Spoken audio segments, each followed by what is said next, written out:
Mari kita membaca firman Tuhan pada hari ini, pada minggu yang keempat ini, puncak perayaan bulan misi kita. Firman Tuhan terdapat dalam Kisah Para Rasul pasal 1. Saya membaca ayat yang ke-6 sampai ayat yang ke-8.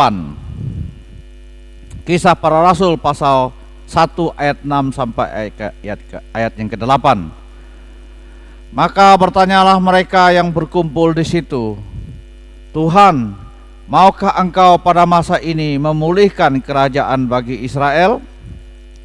Jawabnya, "Engkau tidak perlu mengetahui masa dan waktu yang ditetapkan Bapa sendiri menurut kuasanya. Tetapi kamu akan menerima kuasa kalau Roh Kudus turun ke atas kamu, dan kamu akan menjadi saksiku di Yerusalem dan di seluruh Yudea dan Samaria dan sampai ke ujung bumi." Judul firman Tuhan kita pada minggu yang terakhir bulan misi ini adalah "Pergilah menjadi saksi Kristus di Yerusalem, Yudea, Samaria sampai ujung bumi." Bapak Ibu kekasih dalam Tuhan Yesus Kristus, yang paling banyak dihadapi, dialami oleh gereja, orang percaya, hamba-hamba Tuhan dalam bersaksi bagi Kristus ialah penghalangnya. Penghalang-penghalang itulah yang paling banyak dihadapi dalam menjadi saksi, melaksanakan amanat agung Yesus Kristus itu. Penghalang-penghalang tersebut bukan datang dari luar Kristen saja, tetapi di dalam diri orang Kristen itu sendiri biasanya penghalang-penghalang itu datang dari kalangan gereja, hamba Tuhan itu sendiri. Biasa itulah yang menjadi penghalangnya. Datangnya dari daerah-daerah itu. Pengurus-pengurus gereja biasanya ikut pemimpin di gereja tersebut, Bapak Ibu. Kemanapun pemimpin itu membawa, biasanya jemaatnya, pengurus-pengurusnya akan mengikuti pemimpin di suatu gereja itu. Banyak orang Kristen, orang percaya, belum menyadari buat apa saya menjadi orang percaya. Buat apa saya ada di gereja, melayani di suatu gereja.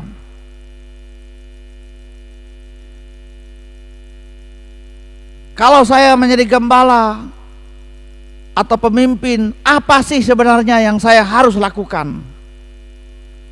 Nah, ini yang belum banyak disadari, Bapak Ibu.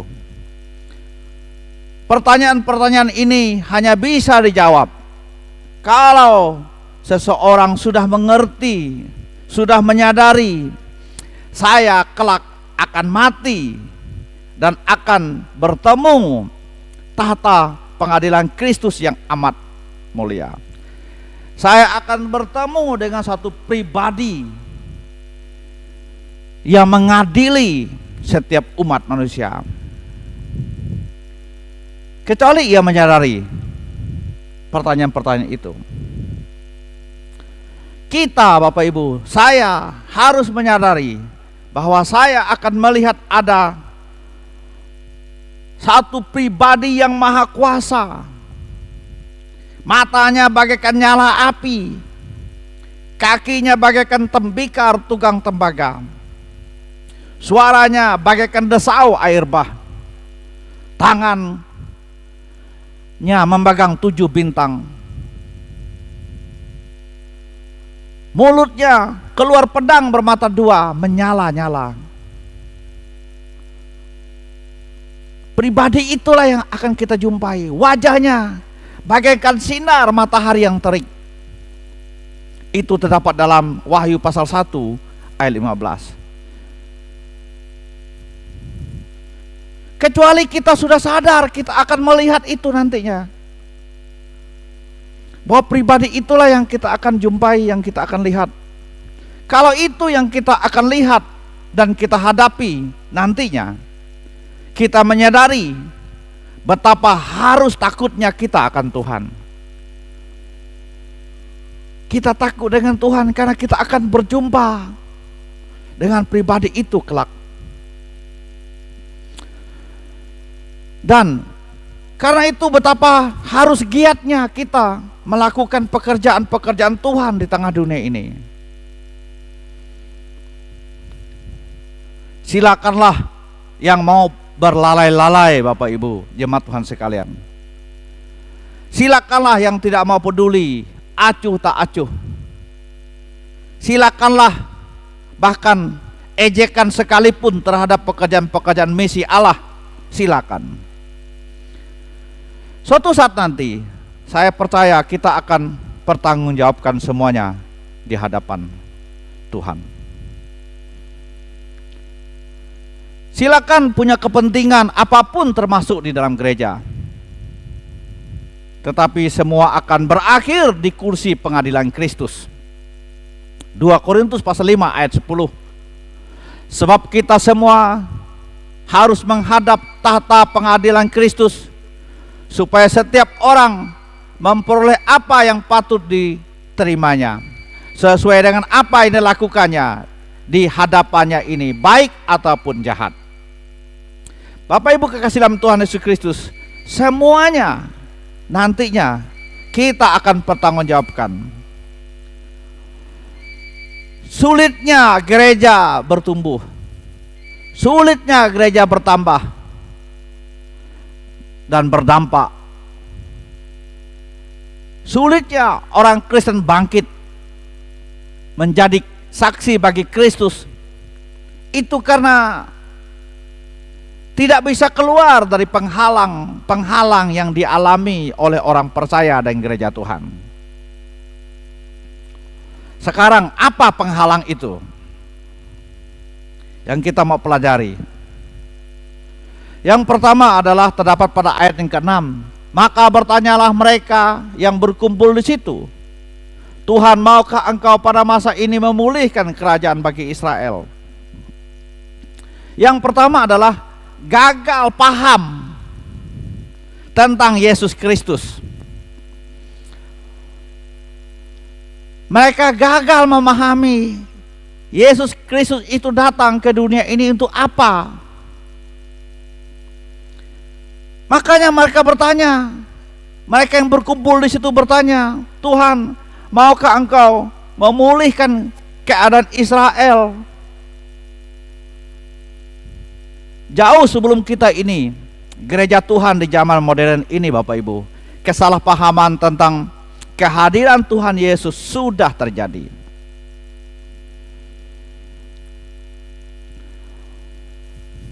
Sejak semula mereka belum memahami Yesus datang ke dunia ini untuk apa, sehingga mereka mau menjadikan dia sebagai pemimpin politik untuk memulihkan keadaan mereka, untuk melawan penjajahan pada waktu itu. Mereka mau keluar dari keadaan-keadaan yang mereka sedang hadapi, tapi mereka tidak memahami Yesus datang itu untuk apa. Selalu dikaitkan dengan kepentingan pribadi mereka, kepentingan negara mereka. Karena itu mereka mendamakan, karena pernah terjadi pada zaman dulu raja-raja yang memimpin mereka. Saul misalnya, pemimpin-pemimpin besar, Daud, Salomo, mereka mengharapkan seperti itu.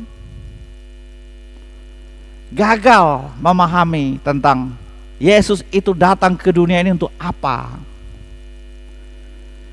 Bahkan mereka hanya ingin Yesus itu dijadikan tukang pemulihan saja, tukang pulih, tukang memberkati kehidupan mereka.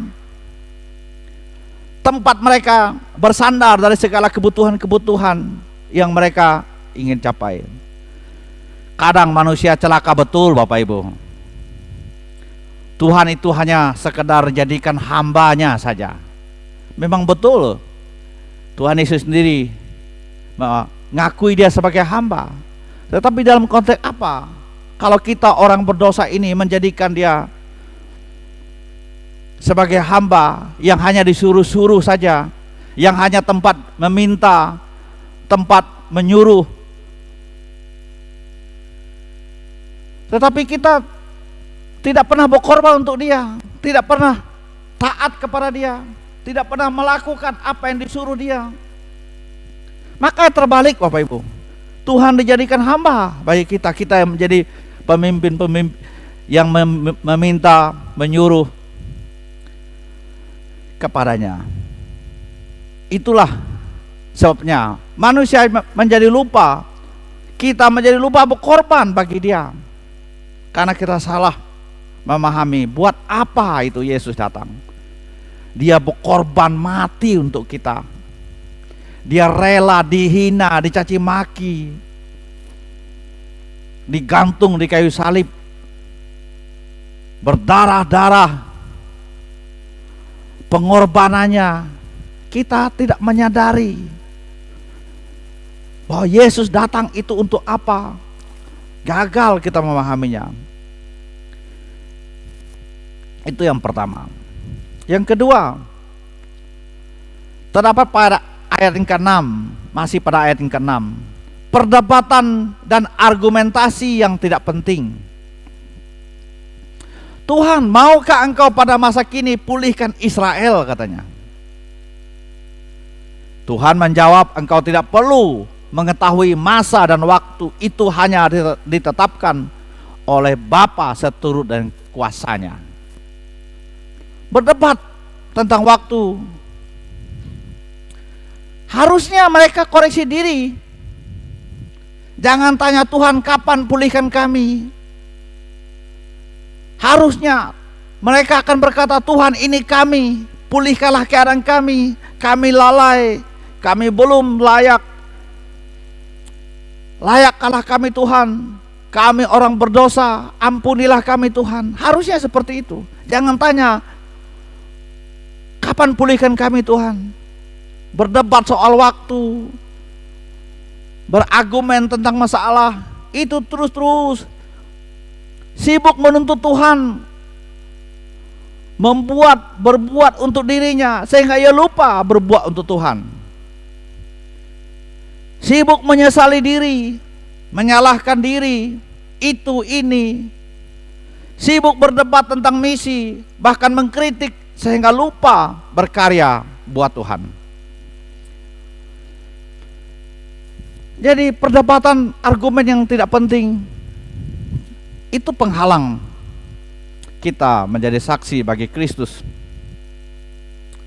Penghalang kita ialah terlalu banyak argumen, terlalu banyak membuat 1000 alasan. Kita lupa bahwa bagian kita kerjakan. Bagian Tuhan adalah waktunya Tuhan. Tuhan katakan, waktunya tidak perlu kamu tahu. Itu menurut kuasa dari para kehendak Bapa. Terlalu berpikir jelek dulu terhadap pekerjaan misi. Masalah orang banyak bertobat itu kan adalah waktunya Tuhan, dan bukan dipaksa juga. Tugas kita jadi saksi dan pergi. Itu Bapak Ibu. Lalu yang terakhir adalah ayat yang ketiga.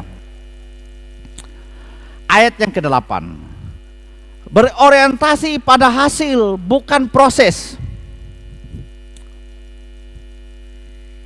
Kamu akan menerima kuasa kalau Roh Kudus turun ke atas kamu, dan kamu akan menjadi saksiku di Yerusalem dan di seluruh Yudea dan Samaria sampai ke ujung bumi.